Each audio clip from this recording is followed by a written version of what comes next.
আজকে আমরা হাওড়ার গণেশ ঠাকুর দেখতে বেরিয়ে পড়েছি। প্রথমেই চলে এসেছি তারাসুন্দরী স্কুলের কাছে। তারাসুন্দরী স্কুলের কাছে উল্টো দিকেই একটি গণেশ ঠাকুর হয়। এই গণেশ ঠাকুরটি খুবই সুন্দর দেখতে। তা আমরা প্রথম এই ঠাকুরকে দিয়েই দর্শন শুরু করলাম। আমাদের হাওড়ায় যে গণেশ পুজো পরিক্রমা, সেই পরিক্রমা প্রথমেই শুরু করলাম হাওড়া তারাসুন্দরী স্কুলের উল্টো দিকের গণেশ ঠাকুরকে দিয়ে। তো দেখো এখানে গণেশ ঠাকুরের মাথায় পাগড়ি। আর ওখান থেকে আমরা চলে এলাম এই যে যোগমায়া বটতলার যে তিন মাথার মুখ, সেখানে আমরা চলে এলাম। এখানেও একটি সুন্দর গণেশ ঠাকুর পুজো হয়েছে। এই যে খুরুট ব্যবসায়ী সমিতি, এই খুরুট ব্যবসায়ী সমিতির এখানে পুজো হয়েছে। ছোট্ট করে রাস্তার উপরই প্যান্ডেল করে এই পুজোটি হয়েছে। আর এই হচ্ছে খুরুট ব্যবসায়ী সমিতির গণেশ ঠাকুর। আজকের গণেশ পুজো পরিক্রমায় আমাদের দ্বিতীয় গণেশ ঠাকুর দর্শন হচ্ছে খুরুট ব্যবসায়ী সমিতির গণেশ ঠাকুর। আমাদের হাওড়ায় শ্যামাশ্রী এবং মল্লিক ফটক চত্বরে অনেক গণেশ পুজো হয়। সেই সব গণেশ ঠাকুরগুলো আমরা যতটা পারবো আজকে দেখার চেষ্টা করব। এরপরই শ্যামাশ্রী ঠিক ক্রস করি এখানে যে কালী মন্দির আছে, সেই কালী মন্দিরের উল্টো দিকে একটা গলি চলে গেছে। এই গলির ভেতরেও একটা সুন্দর গণেশ পুজো হয়েছে। দেখো এখানে এরকম চেন লাইট দিয়েছে। দেখো এখানে চলে এসেছি, গলির ভেতরে এখানে একটা পুজো হচ্ছে। এই ঠাকুরটিও খুব সুন্দর হয়েছে। দেখো ঠাকুরের ব্যাকগ্রাউন্ডে যেভাবে সাজানো হয়েছে সেই সাজটি খুবই সুন্দর এবং প্রতিমাও খুব সুন্দর ঠাকুরের। আজকের আমাদের গণেশ পুজো পরিক্রমায় তৃতীয় গণেশ ঠাকুর দর্শন হচ্ছে এই ঠাকুরটি। আর প্যান্ডেলটিও ছোট্টর উপরে খুব সুন্দর করে সাজানো হয়েছে। গণেশ ঠাকুরের যে প্যান্ডেলটি তৈরি করা হয়েছে, আর গণেশ ঠাকুরের হাতে দেখো লাড্ডু দেয়া হয়েছে গণেশ ঠাকুরকে। আমরা তো সবাই জানি যে গণেশ ঠাকুরের প্রিয় মিষ্টি হচ্ছে লাড্ডু, এবং সেই জন্য আমরা গণেশ ঠাকুরকে লাড্ডু দিয়ে থাকি এবং আমরাও লাড্ডু সেই ঠাকুরের প্রসাদ হিসেবে গ্রহণ করি, যেটা আমাদের খুবই ভালো লাগে। এরপর আমরা ওখান থেকে চলে এলাম ঠিক কালীবাবু বাজারের আগে বাঁদিকে একটি গলিতে গণেশ পুজো হয়েছে এবং গলির মুখে এরকম চন্দননগরের লাইট দেখো দেয়া হয়েছে।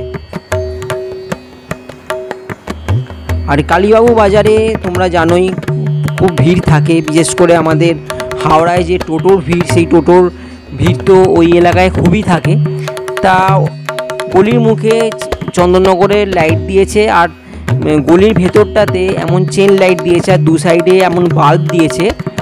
তা এই লাইটকে আমরা অনুসরণ করেই পৌঁছে গেলাম ঠাকুরের কাছে। আর আমরা যেদিন গণেশ ঠাকুর দেখতে বেরিয়েছিলাম সেদিনকে অনেক জায়গাতেই ঠাকুরের ভোগ দিচ্ছিল। কোথাও খিচুড়ি ভোগ, কোথাও পোলাও ভোগ দিচ্ছিল। তা দেখো এখানেও ঠাকুরের ভোগ দিচ্ছে এবং সবাই সেই ঠাকুরের ভোগ গ্রহণ করছে। ঠাকুরের ভোগ খাওয়া খুবই একটি ভাগ্যের ব্যাপার। তা আমরা গণেশ ঠাকুরকে দর্শন করলাম। এখানে গণেশ ঠাকুরটি খুবই সুন্দর হয়েছে।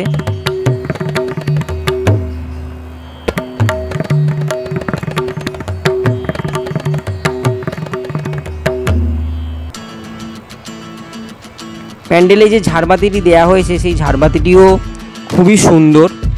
আমরা জানি মুম্বাইতে গণেশ পুজো খুবই বিখ্যাত। আমাদের সবার জীবনে একটি স্বপ্ন থাকে, বিশেষ করে একটিবারের জন্য হলেও গণেশ পুজোর সময় মুম্বাইতে যাওয়ার, কিন্তু সেটি আর যাওয়া হয়ে ওঠে না। সেই জন্য আমাদের নিজেদের এলাকায় হাওড়াতে যে পুজোগুলো হয়েছে সেইগুলোই আমরা পরিদর্শন করছি। আর এটি হচ্ছে কালীবাবু বাজার ব্যবসায়ী সমিতির একটি পুজো। একদম কালীবাবু বাজারে রাস্তার ওপরেই এই পুজোটি হয়েছে। তাই এখানেও ঠাকুরটি খুব সুন্দর। এখানে মাথার ওপরে গরুর দেবতা এখানে বসে আছেন।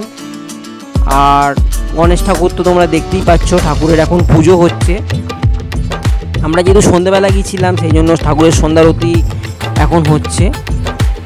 আর এইটি দেখো দেখতে পাচ্ছ কালীবাবু বাজারের একদম রাস্তার ওপরেই এই পুজোটি হয়।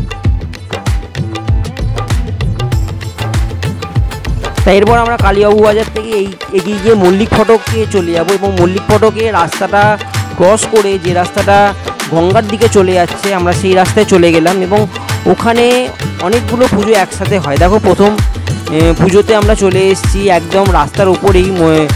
এই দেখো পাশে রাধাকৃষ্ণের মন্দির আর পাশেই এই গণেশ ঠাকুরের পুজোটি হয়। এখানেও প্যান্ডেলটি ছোটোর ওপরে খুবই সুন্দর করে করা হয়েছে, প্যান্ডেলের কাজ খুবই সুন্দর করে করা হয়েছে। আর ঠাকুরের সাথে যে লাইটিংটা দেওয়া হয়েছে সেই লাইটিংটাও খুব সুন্দর লাগছে। দেখো তোমাদের গণেশ ঠাকুরকে ভালোভাবে দর্শন করিয়ে দিচ্ছি। যেহেতু ঠাকুরের পুজো হয়ে গেছে সেই জন্য ঠাকুরের গলায় তো মালা তো আছেই। আর এখানে মল্লিক ফটক হনুমান ভক্ত মণ্ডল এই পুজোটিতে আমরা চলে গেছি।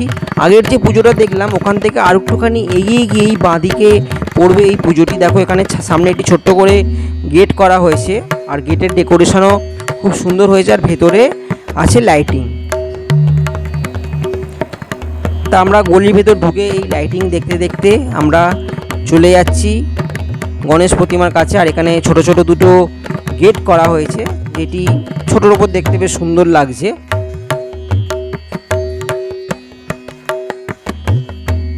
আর দেখো বন্ধুরা, এখানে তো গেটটি খুবই সুন্দর লাগছে দেখে। আমরা গণেশ ঠাকুরের কাছে যাচ্ছি এবং এখানেও আজকে ঠাকুরের ভোগ দেওয়া হচ্ছে। আর দেখো এখানে ঠাকুরটা দেখে অনেকটা ঠিক মুম্বাইতে যেরকম গণেশ ঠাকুর হয় যে স্টাইলের, সেই স্টাইলটা এখানে দেখে মনে হচ্ছে। গণেশ ঠাকুরকে খুবই সুন্দর করা হয়েছে। আর এই যে ক্লাবের গণেশ পুজো, এই পুজো এই বছর হচ্ছে 25 বছর, সেই জন্য একটু বেশি জাঁকজমক করে করা হয়েছে। আর এখানে ঠাকুরের ভোগ দেয়া হচ্ছে। তা ঠাকুরের আশীর্বাদে এখানে আমরাও ভোগ পেয়ে গেছি এবং সেই ভোগ আমাদের খুবই ভালো লেগেছে। ঠাকুরের ভোগ মানেই অমৃতের সমান। কেমন টেস্ট ভোগের? খুব সুন্দর ভোগ।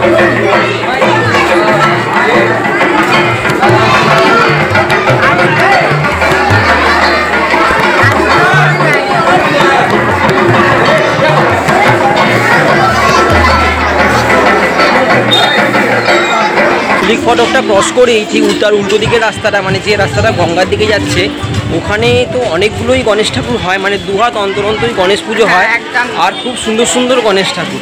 তা সেরকমই দেখছো, আমরা গণেশ ঠাকুর দেখে আমরা খুব সুন্দর আর কি ঠাকুরের ভোগ পেলাম, মানে আলুর দমার পোলাও খুব সুন্দর লাগলো খেয়ে। আর দেখি এখানে কতগুলো গণেশ ঠাকুর দেখতে পাই আর তোমাদেরকেও দেখাতে পারি। ওই গলি থেকে বেরিয়ে এই বাঁদিকে ঘুরে আরেকটি গণেশ ঠাকুরের দর্শন পেয়ে গেলাম। এখানেও রাস্তার উপরেই গণেশ পুজোটি হয়েছে ছোট্ট করে প্যান্ডেল করে, এবং প্যান্ডেলের কারুকার্য ছোট্টর ওপর বেশ খুব সুন্দর করে করা হয়েছে। দেখো এই হচ্ছে গণেশ প্রতিমা, সিংহাসনের ওপরে ঠাকুর বসে আছে।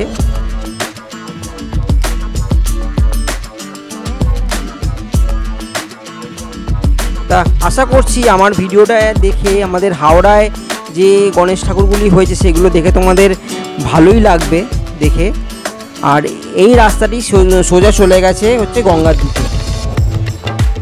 আর এই ঠাকুরটি হচ্ছে আমাদের শেষ আজকের মতো গণেশ ঠাকুর দর্শন। এটি হচ্ছে ঘোষপাড়ায় সিএসসি অফিসের কাছে। ভিডিওটি ভালো লাগলে অবশ্যই লাইক করো, শেয়ার করো, এবং যারা নতুন দর্শক বন্ধু আসো আমার চ্যানেলে তারা অবশ্যই আমার চ্যানেলটিকে সাবস্ক্রাইব করো। তোমরা খুব ভালো থেকো। চলো বন্ধুরা, ভিডিওটি এখানেই শেষ করছি। টাটা।